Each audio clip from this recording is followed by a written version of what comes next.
Here's a quote from Marcus Aurelius, the famous Roman emperor.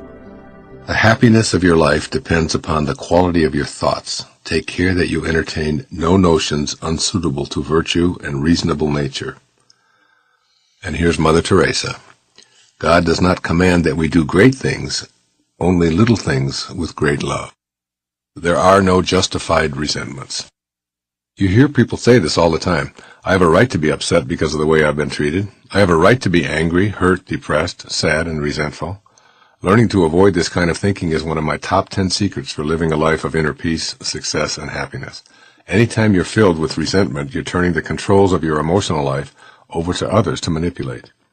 I became aware of how powerful this lesson was many years ago while sitting in on a meeting of 12 people who were in a recovery group for alcoholism and drug addiction. All 12 of those people were accustomed to blaming others for their weaknesses, using almost any excuse as a rationale for returning to their self-defeating ways. On a poster hanging in the room were these words, "In this group, there are no justified resentments." Regardless of what anyone would say to another group member, no matter how confrontational or ugly the accusations, each person was reminded that there are no justified resentments. You may need to consider whom you resent before you make your own choice about whether this is useful for you. Resentments give you an excuse to return to your old ways. This is what got you there in the first place. Why resentments are there? You may be familiar with a popular television show called Who Wants to Be a Millionaire? If the contestant answers 15 multiple-choice questions, he or she wins $1 million. Starting with a $100 question, the person in the hot seat answers 5 questions until reaching the $1,000 level. At this point, the person is guaranteed to leave with something. Then the questions increase in difficulty. If the contestant reaches $32,000, again there's a guarantee of leaving with that amount. So there are 2 crucial levels to attain. The $1,000 level, which is achieved by answering 5 relatively simple questions, and the $32,000 level, which involves 5 increasingly difficult questions.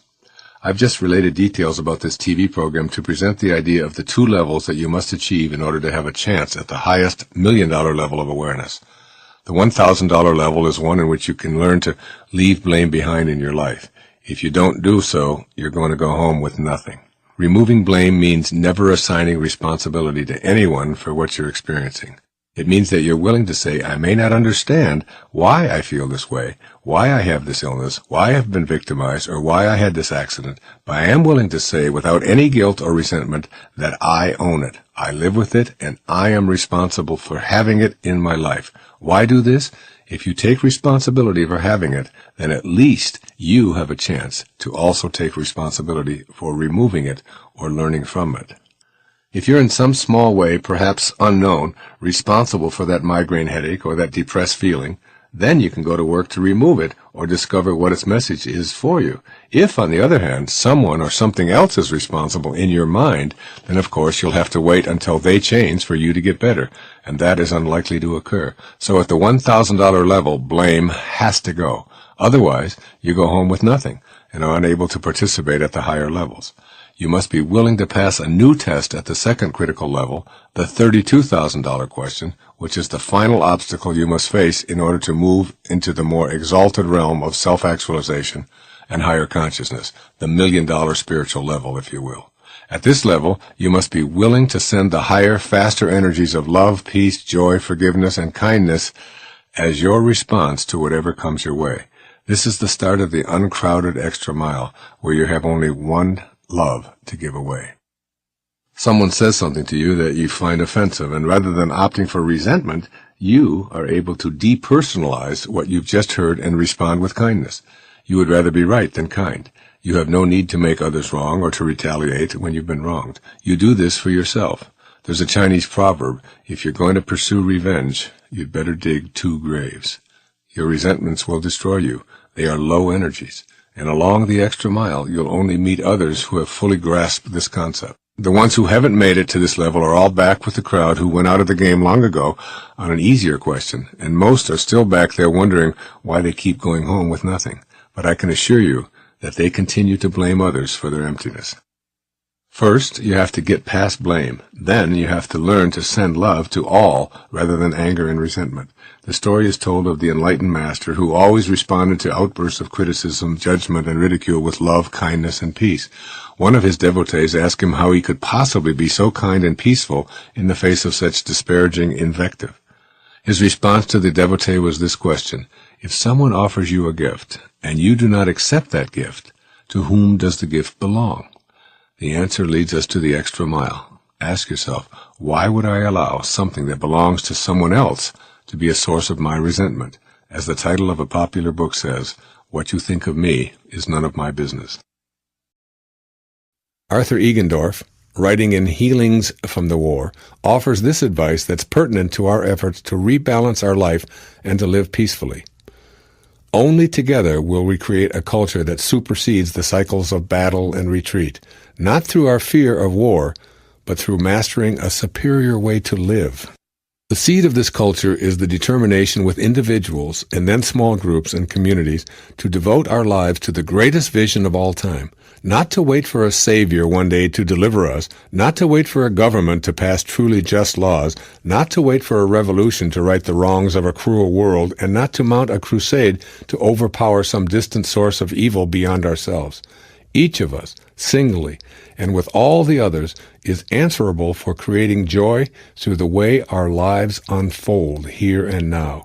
And once this purpose becomes primary, we can turn to the endless job of bringing well-being to others, justice and integrity to our government, and instituting constructive programs for change here and elsewhere. When inspired in this way, we don't have to wait for the final outcome before we're nourished. There is no finer way to live or die.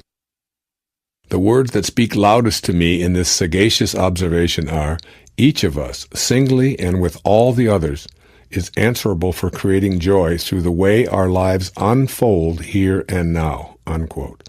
I suggest that the number one thing you can do singly to create joy is remove hate from your inner consciousness. This may be surprising, but please let it sink in. Those who hate war are just as responsible for the presence of war as those who hate their assigned enemies and fight to kill them. Those who hate crime are part of the crime problem. Those who hate cancer make cancer a foe and become part of the cancer problem. Like everything else in this program, the secret to rebalancing life is not necessarily to change your behavior as much as it is to realign yourself and create a culture that supersedes the cycles of battle and retreat. Whenever we use force to resolve our disputes, we instantly create a counterforce. This is largely responsible for the never-ending cycles of war that have defined human history. Force, counterforce, more force, and the battles go on, generation after generation. This is true within you as well. A thought of hate creates a thought of revenge, and then more hateful thoughts in response. And the real problem is that these thoughts of hatred and revenge begin to define your existence. They become your point of attraction. Your initial desire to live peacefully in a world that the media reports has gone berserk is a spiritually balanced desire. In order to materialize your desire, you must extend thoughts that match the energy of that desire. Thoughts of hate will not blossom into your desired peacefulness, and the reason has been repeated throughout this program. You attract more and more of that which you desire to eradicate. Breaking the cycle. You can detach yourself from thoughts of hatred, despite the news from a media driven by a profit mentality. The more you buy into hatred, the more those who sell the messages benefit. But you can decide that you'll be an instrument of joy.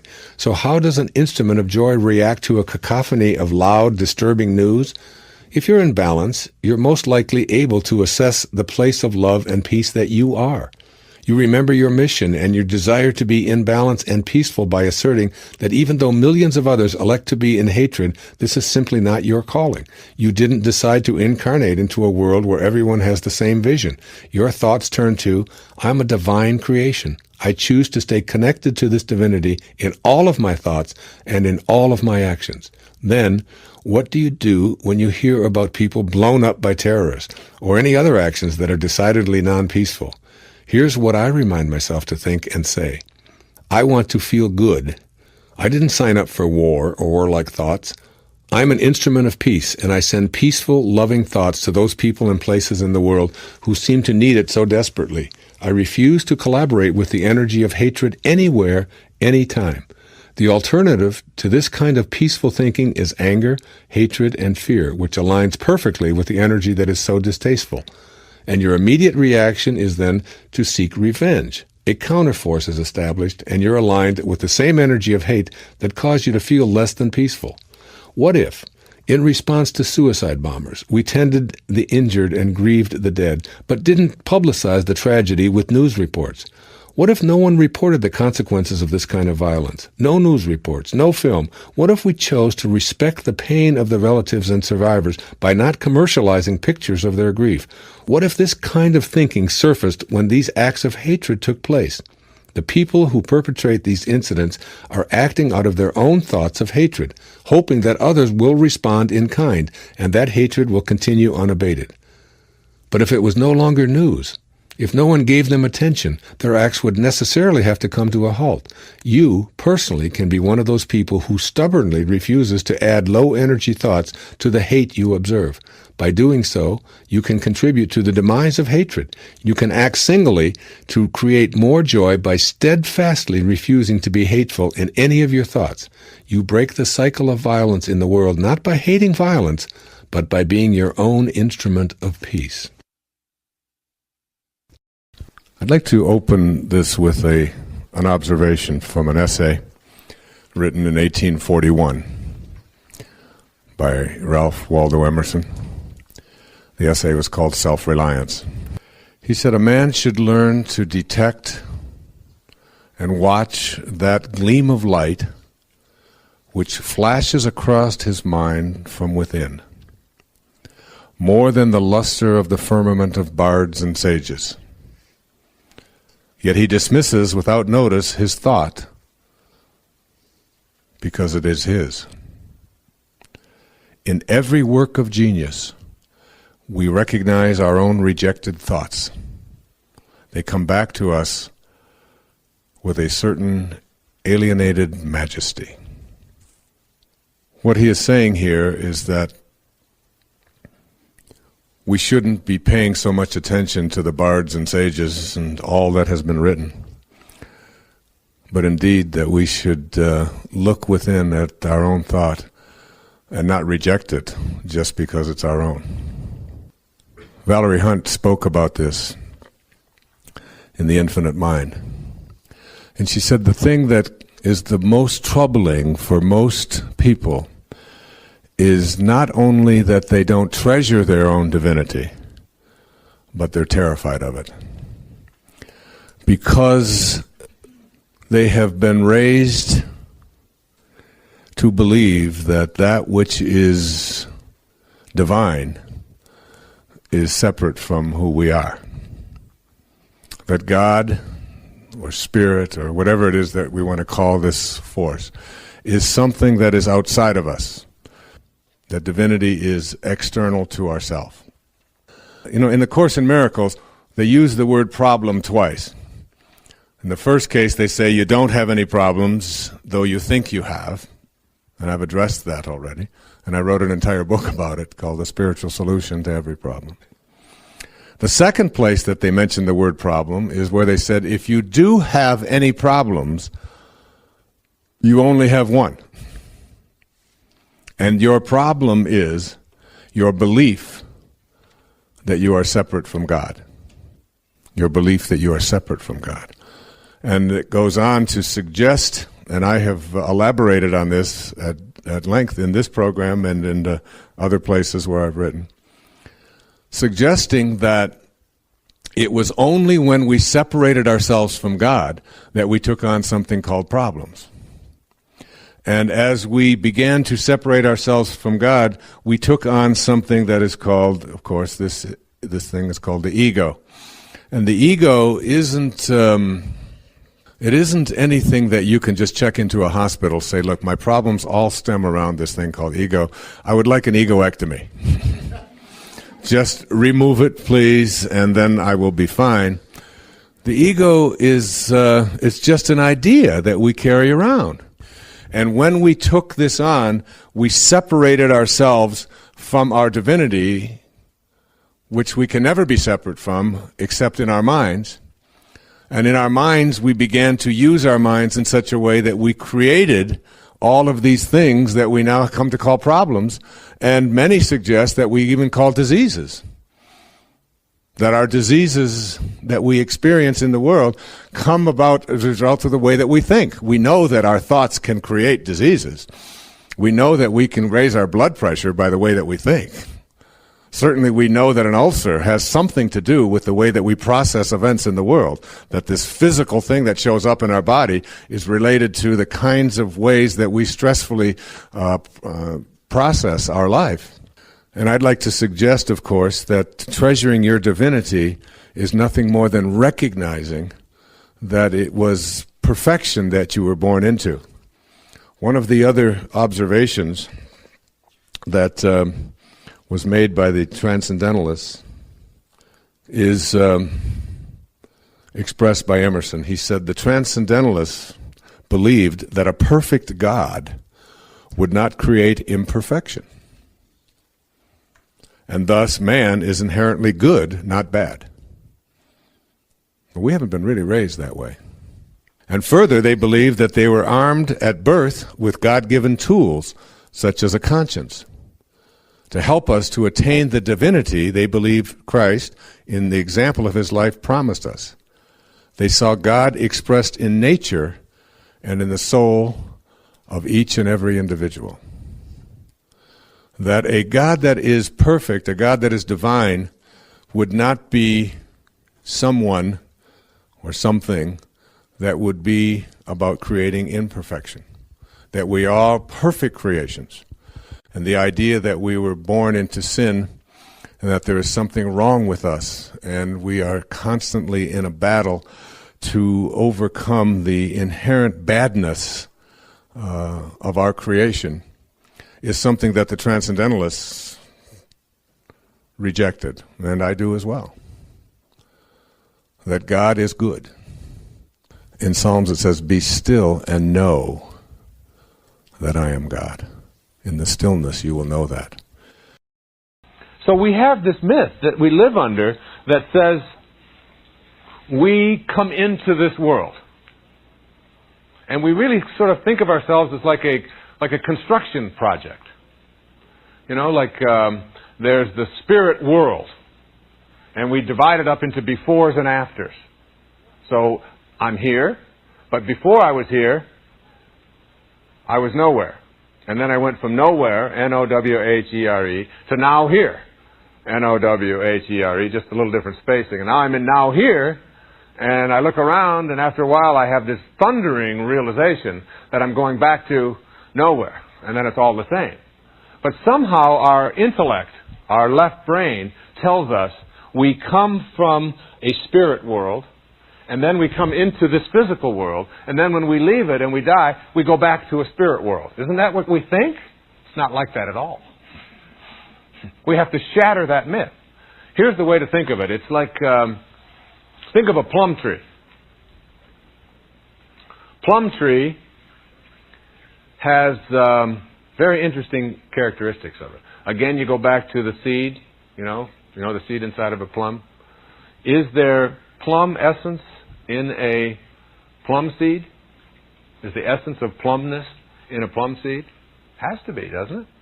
So you put the seed into the ground and you plant it, and all of a sudden it starts breaking open and roots develop and they go under the ground. Is there plum essence in the roots? Isn't there? There has to be, doesn't there? Something in there is going to create plums. And then those roots grow and spread, and all of a sudden a tree starts sprouting up above the surface. And there's a trunk. Is there plum essence in the trunk? Yeah. And then the trunk gets higher, and there are branches. And then the branches develop leaves. And then the leaves develop blossoms. And then the blossoms develop little buds. And then the little buds turn into little tiny plums. And then you let them stay on there for a while, and then they turn into purple plums or green plums or whatever their essence is. Now, we don't say, when we observe this phenomenon, that these plums showed up from the spirit essence world of plumness. Do we? We don't do that. We just look at the tree and we observe it, and we watch the whole thing, and we realize that plum essence is in all of the thing, and we stand back and we watch it and we say, you know, the damn thing just plums. It just plums like an apple tree. It just apples. So too are we like this. We are not separate from that spirit world. That separation is the thing we gotta get out of us. It's like someone could come back and look at the whole planet and say there's vegetation, there's rocks, there's minerals, there's rain, there's sunshine. Look at this thing from a distance. Look at it. Just watch it. And what happens? You watch it and you watch it and you watch it, and the damn thing just peoples. It just peoples. That's the way Alan Watts put it. It just simply peoples. We don't come into this world. We grow out of this world. We are a part of all of it, and we can never escape it. And once you know this, once you get this, that you weren't placed in here from this spirit world, any more than plums were, or apples, or cockroaches, or anything. We are all in this thing called the environment together. And this divineness, this spirituality, this higher consciousness is a part of all of it. And we have to know that, rather than separating it out. This world, that world, this world. Because our senses tell us that before you're here, you're nowhere. And after you leave here, you're gone. But our senses are not reliable at all. They misguide us all the time. They tell us that we're sitting here right now. And they say, you're sitting there still. You're not moving. That's what our senses tell us, don't we? We don't think we're moving. You think you're spinning right now? But yet you are, aren't you? Aren't we turning and spinning and hurling through space and all of that? Our senses tell us all of this stuff. It's not true. So we don't want to rely upon our senses. That's the intellect. We want to rely upon our heart and have this knowing that my essence is in every single aspect of myself. And that in order to transcend the prison of the duality of the physical plane, I go to my source. And when I go to my source, I get quiet. The place where I cannot further be divided. You see, our egos divide us up. We divide ourselves up by our races, by our sexes, by our age, by our appearances, by our economic class, by our languages. And then we divide ourselves up further within the country by our communities, by our cities, by our states. And we divide ourselves further by our schools and our religious orientations and our food preferences and the shape of our eyes. What we want to do is come up with a new symbol. Get rid of the bulldozer and come up with a new symbol. It's called a hologram. Think of humanity as like a 6 billion piece hologram. And we take one piece out and we put a laser beam through it and we see all of humanity. That's what manifesting is like. You have to be able to see yourself as an individualized expression of the whole of it all, and not see yourself as separate from anything in this environment. Put this affirmation in as many places as possible. Write it down. In my world, nothing ever goes wrong. Look at it each day and let it remind you that everything that is happening to you is in divine order and comes with a lesson. If you can live your life in the spiritual world as a spiritual being, having a human experience, you become the witness to your life. And as you witness it, you say, nothing is going wrong. These aren't problems that I have to be absorbed with. Raj said, and I am that. Nothing ever goes wrong. Meaning, when you live in the spiritual world, you are the observer, and you are not all of the boundaries and all of the forms and all of the things that we call problems. Be conscious of your thoughts, of the makeup of your internal dialogue. Know that any thoughts you repeat that are contrary to your divine eternal essence are keeping you from experiencing the joyous and complete life you deserve. Make an attempt to tame your ego by catching yourself when you persistently use the pronoun I. You can make the decision to take the focus off of yourself. The more you cut back on I, the more personal freedom you will experience. See how many times today you can start your sentences with you rather than I. Instead of making self-references, just inquire about the other person.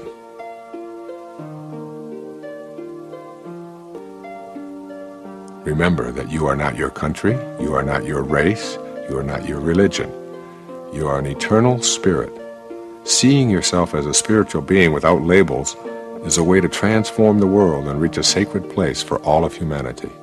Another way of saying that is that you are not what you notice, but you are the noticer of what you notice. If you are engaging in addictive behavior of any kind, the most effective way to rid yourself of the addiction is to go directly to your higher self and turn this problem over to God. That's right, just turn it over, surrender, knowing that the highest force in the universe is within you. Simply say, God, I am turning this addiction over to you. I've tried everything else, now I'm trying you. And allow the higher part of yourself and allow God in to help remove those temptations of the senses that you think you can't live without.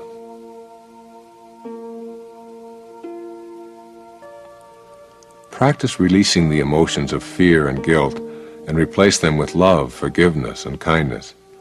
If you're feeling guilty about your past conduct, remind yourself that you are inviting turmoil into your life. Release the guilt by forgiving yourself and vowing to avoid this kind of conduct in the future. Guilt is a waste of your mental energy. Everything that you've done is over. It all had a lesson for you. Using up your present moments, feeling bad about it, is only one more way to keep yourself from being fully and spiritually alive in the present. Send guilt out of your life, beginning now. It's just a thought away. Accept this seeming contradiction, the fact that your body will die and that you are also eternal. Surrender to this fact when someone dies and stop telling yourself that his or her death shouldn't have happened the way that it did. You can surrender and you can grieve. You do not die. That which was never born never dies. You are an eternal spirit, formless. You are transforming your life with this tape. Going beyond form means that you, the real you, the observer within, is ageless and timeless. But that which it is observing or noticing is bound by the need for things to begin and end.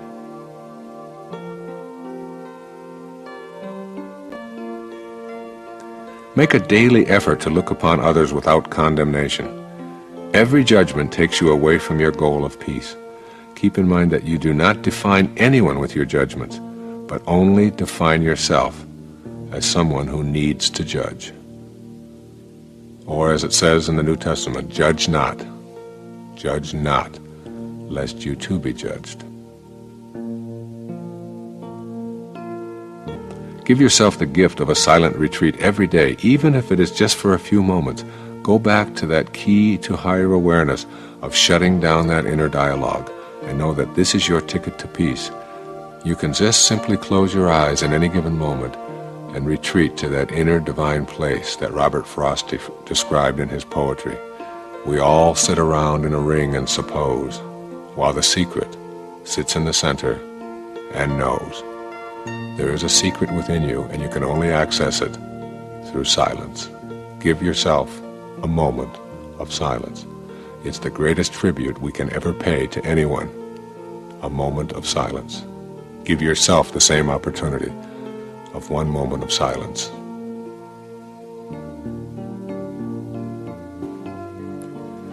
When you have the choice to be right or to be kind, always choose kind. Remember that you have that choice in all of your daily interactions.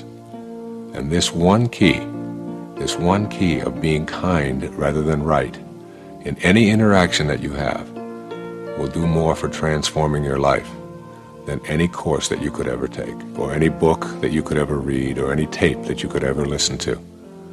Be kind and give up your need to be right. Singing my song. The major change that's taken place for me in this manifestation of my inspired desires has been the awareness of my own capacity for activating the creative force to work with me. Today, as I live consciously in spirit, I feel as if I'm more and more able to be an activator of this divine synchronistic force and have it work with me rather than to me. I view these mystical moments as holy instants when my ego is suspended and spirit, in conjunction with my own divine desires, has become the teacher. As my sense of inspiration grows within me, I find myself wanting to do more for others and focusing less upon myself. What I desire is realized through the paradoxical means of desiring it for others even more than I want it for myself.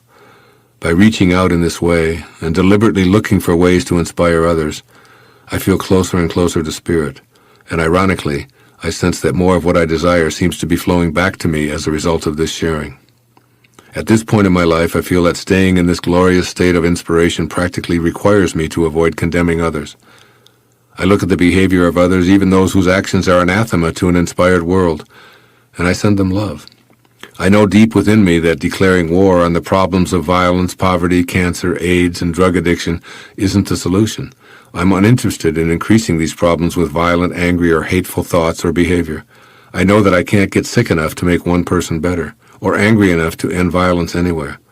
I also sense very strongly that by staying in spirit and bringing a higher mental energy to the presence of these lower, ego-based energies, I'm a force for change, one that helps move the world closer to spirit. I anticipate a planet at peace, along with health, abundance, and love in my life and in the lives of all others. And I know that it's moving in this direction. I know that for every act of apparent evil, there are a million acts of kindness. That's where I place my attention, and that's what I choose to give away. By doing so, for the larger percentage of my days, my reward is a feeling of being in harmony with purpose. I watch the mynah birds sing every morning, and I know they're not doing it because they have the answers to all of life's problems. They have a song inside of them that they obviously feel compelled to let come out. I too have a song to sing, and by staying in spirit, I'm able to sing it all day, every day. I know that the answer to what should I be doing is to see the word yes on my inner screen. Yes, I am listening. Yes, I am paying attention. And most important, yes, I am willing. I notice that those around me who feel uninspired or unwilling to say yes to the feelings at the core of their being. By doing so, to every hunch, burning desire, and thought that won't go away, I feel the hand of a guiding spirit that's with me simply because I've been willing to say yes. By saying yes to life, I see the world and all of its inhabitants in a completely new way. As a result of being more and more inspired, I see spirit in virtually everyone I meet. And I feel much more connected to everyone as a result of sensing their spirit instead of noticing all of the accumulations of success that they've amassed. I call this seeing with my mind and not my eyes. It now seems that my identity is associated with experiences that are not exclusively of this world. And I love what my mind sees. Possibilities and openings for miracles.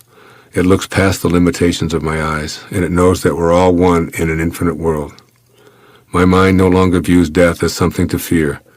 Rather, it lives in an infinite place, and it is able to step back from this corporeal world and be an observer. Adequately conveying how I feel when I'm inspired is probably impossible. What I so sincerely want to share here is that the feeling of being completely in harmony with our source generates miracles everywhere. I have the delicious, spine-tingling sensation of bliss as I observe and interact in this world from the wondrous vista of being inspired. These words from A Course in Miracles ring true for me. All that must be recognized, however, is that birth was not the beginning and death is not the end. This is the knowing that I have from this infinite in-spirit perspective. There are no conflicts. All is as it should be. The things I wish to improve aren't going to be accomplished by fighting, but by placing my attention on staying connected to spirit. In 1 Corinthians, St. Paul says, "The very fact that you have lawsuits among you means you have been completely defeated already." As I live from a place of inspiration, I see that conflict is no longer possible for me, and I understand what Paul was attempting to say to the people of Corinth in that letter. I will not be defeated. I can't. Because for me, there's no they any longer. There's only us. I've turned my mind to spirit. I know that God created me to be like him, and I must be what I came from. This idea, more than any other, inspires me beyond what I can share here in this program. It's my intention to continue to stay inspired and live what my mind knows, rather than only what my eyes see. And my mind knows that we're all in a universe that has a creative, organizing intelligence supporting it. I know that it flows through me, and God willing, I'll stay in spirit and assist you to live that life of inspiration that you came here to live. There can be no greater blessing. I send you love, I surround you with light, and I invite you to live with me in spirit. God bless you. Namaste. In a wonderful, wonderful novel called Shibumi, which I recommend to you if you haven't read it. A man who operates at this high level, Nikolai, is in a cell, and he's been kept there for 3 years and is in solitary confinement because he's trying to be controlled by the authorities in Japan. And when he is taken out, this American knocks on his prison cell after 3 years of having total solitary confinement and says to him, "We have an assignment for you. We have something that we would like you to do for us, for the CIA. And you better take it because opportunity doesn't knock twice. What we're going to do is offer you your freedom." And he said to him something very significant. He said, "What you offer me is my liberty. I have my freedom. I've always had my freedom. You can never take that away from me. And these are my conditions for doing what I want. And I'm going back to my cell, and unless you're willing to meet them," he said, "I'd appreciate it when you come back tomorrow and knock on my cell that you knock twice so that I don't confuse you with opportunity." It's the kind of line that you always want to have, and you think of it 4 days later. But when you're writing a novel, you can put it right in there just like that. But that the corner of freedom that people have is the ability, and this is what he was saying, to use his mind in the most creative and personal way that he wanted to. And in place of knowledge, people in our culture somehow have achievement. It's almost an irony when we look at, for example, what do we mean by a college education? See, college education, we purchase credits. I mean, you do it, and you put down money, and you buy a certain number of credits, and then you go through a certain number of rules. And it has nothing to do with knowledge. None of it has anything to do with knowledge or what you're learning, what it means to you, how it applies in your life. It has nothing to do with that. It has to do with, how do I fit into this system? How do I please that authority figure up there called a teacher? And what do I do? And how many pages do I write? And when is it due? And how many books do I have to read? It's a system that has nothing to do with knowledge. And yet we somehow confuse it. We think that you can purchase knowledge. And you can't. Obviously. But there's another kind of freedom other than just the freedom to express yourself and the freedom to vote and things like that. And that's the freedom that comes from knowing how to really enjoy your own life and all that your life is. And this is a freedom that can never be taken away from you, even in the worst of circumstances, even by putting you into a jail cell. You can't take that away. It's the knowing. That's a key word. It's the knowing of having control over your own mind. Knowing that. It isn't just that you read it or you listen to me say it or whatever, but that you develop this powerful awareness that I truly am in charge of all that I am as a human being. And like once you get that knowingness, that it isn't circumstances and that it isn't the terrible things in life or the things that we've judged to be terrible that make our lives what they are or what they are not. It is how we process them. It is thinking that makes it so, as Shakespeare said. Then freedom is yours. It's yours to use at any time that you want to use it. Happiness and enjoyment are not things that you get out of life. They're not rewards that come to you. They're not something that is going to be the result of you behaving in a certain way or living a certain lifestyle. Happiness and enjoyment are inner processes, and they are what you bring to life. They are yours, and yours alone, to have at any time that you want to have them.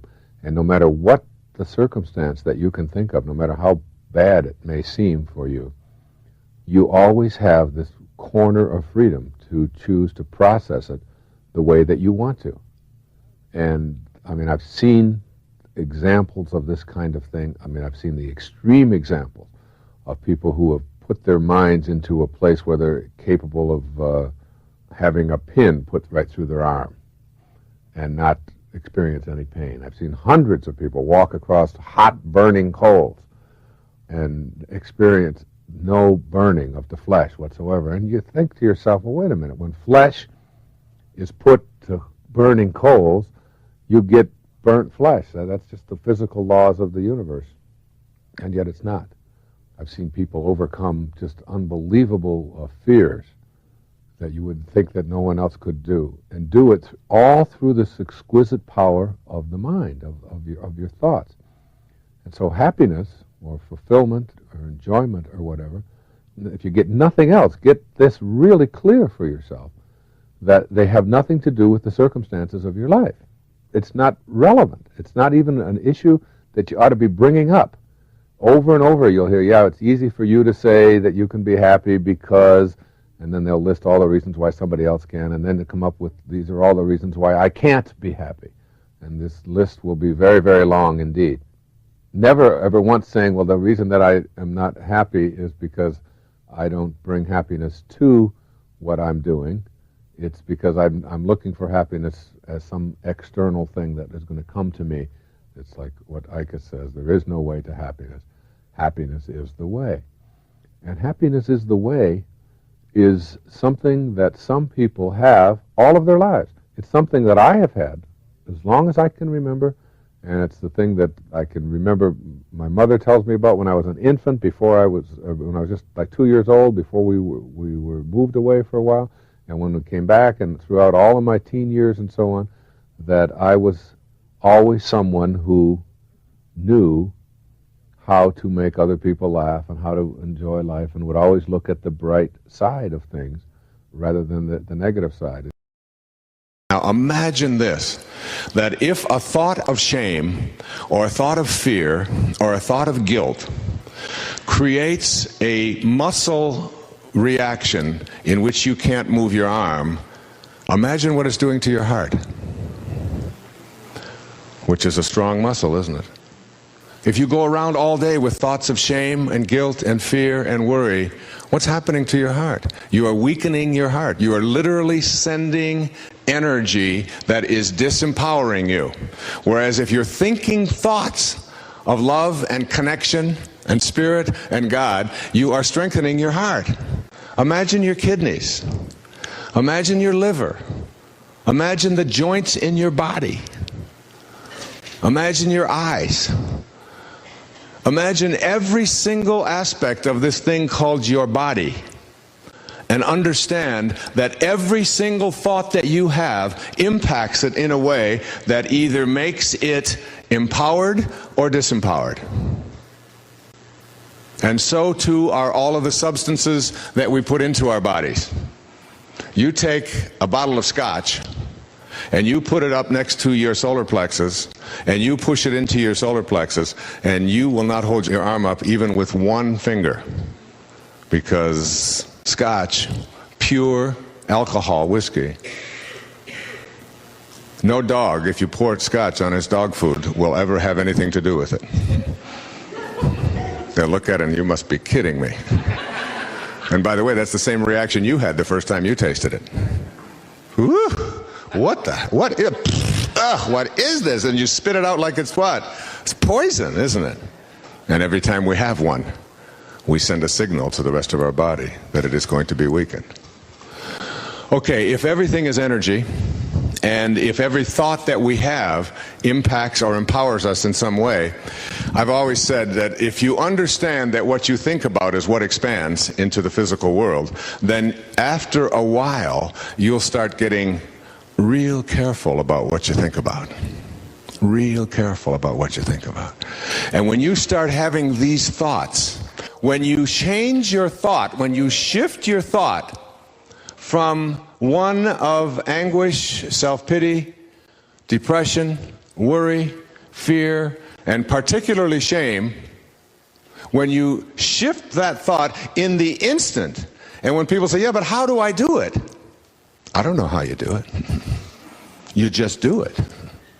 If I say to you right now, I want you to think of a very unhappy thought. I'd like you to picture a dog that has just been hit by the side of the road, and it's a German Shepherd, and it's brown and black, and it's got blood trickling out of its mouth, and it's lying there on the side of the road. Is there anyone that can't do that? You can see that picture, can't you? Okay, that's a very disempowering picture. So let's change it. Change it and shift it to a bouquet of roses, red roses with that white baby breath or whatever they call it in back of it, and the greens coming behind it, and 12 beautiful long stem roses, each of them going out in a little bit of a different direction. And is there anyone who can't do that? All right, how did you do that? You tell me. You just did it. You just did it.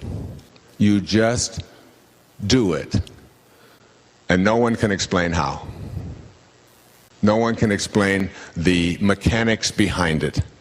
Even the greatest neurosurgeon in the world can't explain the mechanics behind. You just change your thoughts. You train yourself to think in a different way when confronted with and knowing that your thoughts are on anything that is going to disempower you. Or surely the presence of love will correct my perception that I have a problem. You just change it. And of course, you also change what you put into your body. You decontaminate your energy fields. You don't allow yourself to consume foods, substances. And if you want to know whether a substance works or doesn't work for you, even if you want to check your vitamins, or if you want to check anything that you might be taking, just have someone stand in front of you, put your arm out with no watch on it, because a quartz movement will interfere with this. It has energy of its own. And ask them to put their one hand on your right shoulder, and their other hand with two fingers, the forefinger and the next finger, and just have them to push down until you resist as strong as you can. And then with your right hand, take your vitamins, or take your food, or take your liquor, or take your cocaine, or take whatever it is that you might find yourself addicted to or practicing, and push it into your solar plexus, and then ask that person to push down on your arm. And if your arm goes down with very little resistance, it's disempowering. And if it stays up, it's empowering. Hawkins did a study with 1,000 people, and he put 500 envelopes of aspartame and 500 envelopes of pure vitamin C, and 100% of the time, every single person in the audience, when they paired up, the aspartame computed weak and the vitamin C computed strong. And yet we fill ourselves with this stuff. Surrender to this radical notion that is required for you to awaken to the awareness that all habits begins with thoughts. It's radical, I know. I know it's not something you're accustomed to hearing, but you have a habit because you have intended it to be there. Now what you do is you surrender to a new consciousness, a thought that whispers, I can do this thing in this moment. I will receive all the help that I need as long as I stay with this intention and go within for the assistance I need. Now you announce to yourself that you're no longer that old habitual person. For just a second, just for a second, you awaken just for a moment. Then you go to the next moment with this surrender, not thinking about tomorrow or anything in the future. In the now, in this moment, you have the answer. That's how you go about making those seemingly difficult changes, one step at a time, with an inner grace that allows you to surrender and stop fighting. all those habits, those things that have plagued you for your entire lifetime that you think you can't change, that are just a part of you, are nothing more than thoughts turned to intention, turned into laziness, addictions, short-temperedness, phobias, fatigue, whatever. Change the thought, change the intention, and you no longer have those as your consciousness. What you can do is create an inventory of all the things in your life which you continue to pursue, but truly you don't want in your life. This is actively putting into your life the intention of no longer pursuing the things that you don't want, which may have been your habit for a lifetime. So you remind yourself of the wisdom of the notion that you never get enough of what you don't want. Then you take this hour, this very hour, this day, now, and you create an inventory of what you would like next to the one you have outlined. Rather than deception, you might substitute truth in your relationships. Rather than booze, you might substitute 8 glasses of water a day. Rather than anger, you might substitute love and harmony. By assessing that which continues to reign into your life because you're letting it in and encouraging the leaks in your life, you automatically have the handle on a new way of eliminating the erosion in your life. You fill your life with that which you don't want, largely because you've simply never considered the available options, and you fear the glorious harmony and the intimacy that comes from refusing to chase after the poisons that are killing you. By becoming aware of them, by using your invisible miracle-making mind to create that which you truly want and know you deserve, you find yourself living in harmony. You begin to experience in the physical world all that which is what you thought you were entitled to create. Inventory your life and get it on purpose, and substitute the things that you are pursuing that you don't want with the opposite. Substitute what you do want and begin then to pursue that. And you see it works. It's like real magic. Thought, intention, and no longer pursuing that which doesn't work for you. It's like getting your life off of scatteredness, off of being splintered, and being on purpose.